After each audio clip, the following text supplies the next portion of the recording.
Jeff Jarett is being inducted into the WWE Hall of Fame class of 2018. And all I can say is, huh? I don't think anyone was really expecting it. I mean, the rumors have been circulating for a few weeks now, and I always thought it was just like completely false. Like, guys, it's not happening. He's too much of a controversial figure. Plus, he basically created, well, a lot of people, some people would consider WWE's rival company in TNA at one point in time. Definitely would have considered them a rival company at this point. But he did create TNA. He was an imposing figure at WCW. And he's just one of the most controversial figures in wrestling of today. And before, just of his track record, his abuse with alcohol, and just above all the stuff he's done. Now, from what I hear, Jeff Jarett did go in for alcohol treatment, heavy alcohol abuse treatment. I can't think of the name of it right now. I know it probably starts with an I or something. It's not intervention, it's something else. He did go in for treatment, which I think was paid for by the WWE, because they do pay for all that stuff if you are a former employee. And I believe he completed it. I don't know if he's sober now, or maybe he talked to Vince and they're in good graces, because from what I know, he and Vince aren't on the best of terms. I don't know what his relationship with Triple H is. I'm sure that's probably not all there either.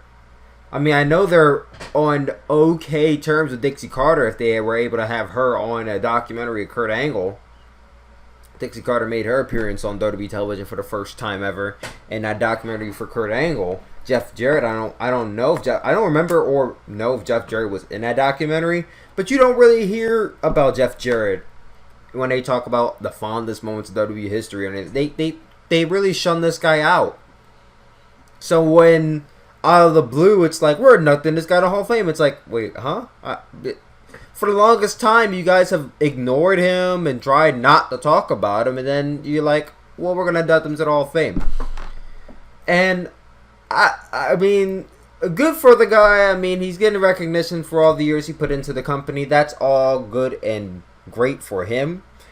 Doesn't do much for me. I didn't really watch the era of wrestling he was in, that early 90s period. I was born in the late 90s. Not to say that I've never seen any old school wrestling, but I don't really watch like 80s, and I didn't watch 80s and 90s, early 90s wrestling. So the era of wrestling he's from, I didn't watch it. WCW, I really didn't watch that growing up. So I'm not going to tell you that I don't know anything about Jeff Jarett, but I don't know all that much about Jeff Jarett. I do know about the impact he laid for the Intercontinental Championship, that is. I know he had a big rivalry with China for the IC Championship. He's one of the very originals when it comes to wielding a guitar in wrestling. That, him and the Honky Tonk Man, at least. I know he had a big stable with Jacqueline.